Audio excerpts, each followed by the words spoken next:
All right, so here we go. An anime Souls-like called AI Limit. Let's get it. Let's go. What immediately stands out when roaming derelict buildings and creepy aqueducts in AI Limit is just how stylish and crisp everything looks. And as it turns out, that killer presentation goes quite a long way. Sure, it's yet another Souls-like with the same old bonfire checkpointing system, punishing combat encounters, and super gross bosses that really need to take a chill pill. But I've gotta admit, the anime-inspired, sleek and cartoonish art style really won me over, and I could see this becoming my next sweaty fascination. You know, Indeed. maybe as a nice chaser in between Shadow of Erdtree sessions. I'm not doing no Souls-like game on stream. I do it on my own. Like countless genre peers, AI Limit makes no apologies about its inspiration. This is a Souls-like through and through. You'll gather materials from fallen enemies to spend on stat upgrades, find weapons and equipment in every monster-filled corridor to customize your fighting style and abilities, and This of is like there's course, no stamina die a bar. whole heck of a lot when some tanky boss with serious anger management issues uses your face as a doormat. Classic I don't see no Souls-like stamina. stuff. And at least in the hour-long demo I played, AI Limit seems content to follow that blueprint to a T, offering pretty much no novel tweaks on the formula or reasons to play this one over the piles of games like it, with one notable exception, that is, the endlessly impressive and hard to look away from art style. Yeah, the art style's fire. That might It's not kind of sound like Code enough of Vein. a differentiator to keep one's interest, and yet I found it to be the primary reason I was so eager to claw my way through each deadly zone to see what awesome looking thing awaited me in the next area. In the same way that the Persona series follows the traditional JRPG playbook very closely, but sets itself apart by oozing style and unrivaled swagger, AI Limit really did stand out to me in many of those same ways. Whether it was the sleek and interesting UI, or combat animations that made me feel like I was the main character in an action-packed anime as I It looks cut down the polished, enemy too. with ease. I found myself nodding my head in appreciation even when every other aspect was fairly by the numbers. I will say though, it's a bit surprising that despite all the style AI Limit has going for it, the protagonist, at least in the demo, is woefully inexpressive. With no dialogue, that and silent deadpan look on her protagonist shit, face I at don't all like that. times, there's not much beyond some neat-looking outfits and sweet combat animations for me to go on. She doesn't even make any kind of noise when she takes damage or dies, which just feels odd. I don't like that.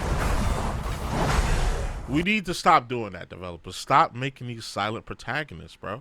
Let me make a character, make it interesting. Don't be. I feel like that's a lazy thing to do, to like not have your character make any sound. Maybe it's just a demo though. It's just a demo though. I'm not gonna go too hard on them. It's just a demo. I mean, I get that this lady's supposed to be a robot, but why even give her a human appearance if you aren't going to give her any humanity? Right. That game Steel Rising, she was talking. She had personality, and that was like she was more robot than this girl. 2B, she was more talkative than she was talkative, and she was a robot. I ain't buying that. Okay, Liza P. Okay.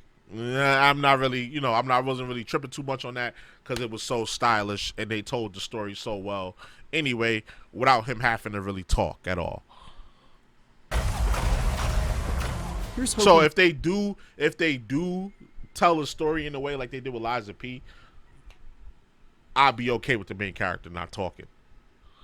But at least make noise and grunt when you're getting hit. That should be staple. These details merely didn't make it into this early build of the game. The demo that confined hitbox me is to an bullshit. early area that seemed pretty clearly intended as an introductory tutorial zone. But even so, I managed to find some new weapons to try out and outfits to try on, and fooled around with one of AI Limit's precious few unique mechanics, the sync rate meter, which is charged up by attacking things and loses power when you take hits or use special abilities that consume it, like firing an electric railgun I found lying around. That's fair.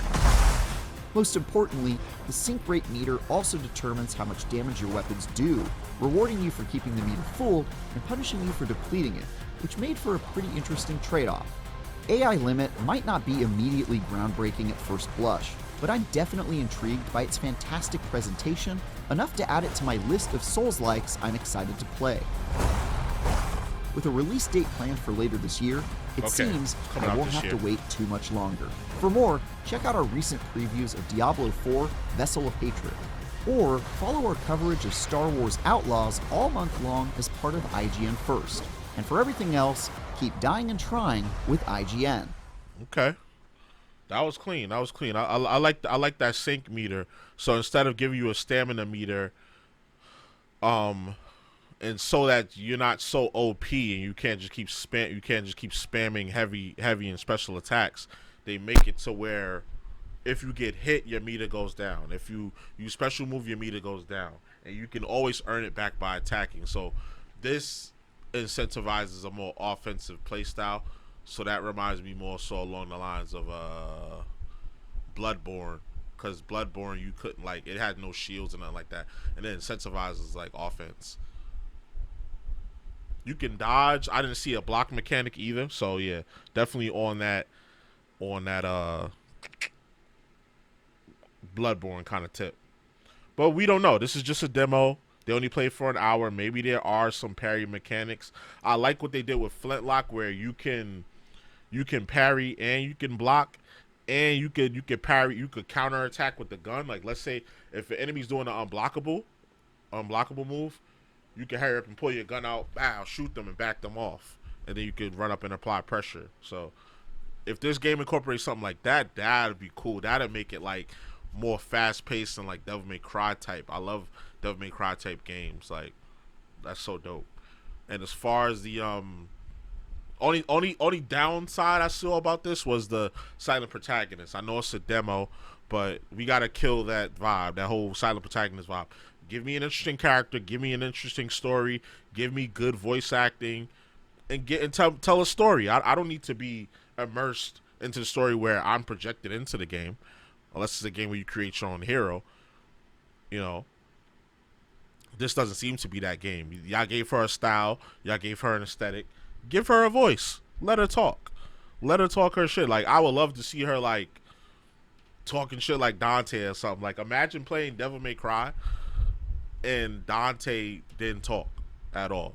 You know how, like, you know how trash that would be. Like, that would be so boring. People would not, like, that would take away so much from the game, especially with how the other characters interact with her. We haven't seen that in this demo, but because you said this demo was like kind of tailored to just showing you how the game works, so there's not much story elements. But I'm interested to see how the story plays out. That's my only critique, is that, you know, the story elements, and if you're gonna have a silent protagonist, how that will kind of dumb the story down, unless you're telling like a Liza P, unless you do it the way Liza P did it, which I didn't really care that the boy didn't talk much.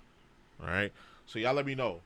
Y'all let me know what y'all think in the comments. All right, so y'all already know the vibes. Like, comment, subscribe, all that good stuff. It's your boy JusticeXFalls, and we out. One.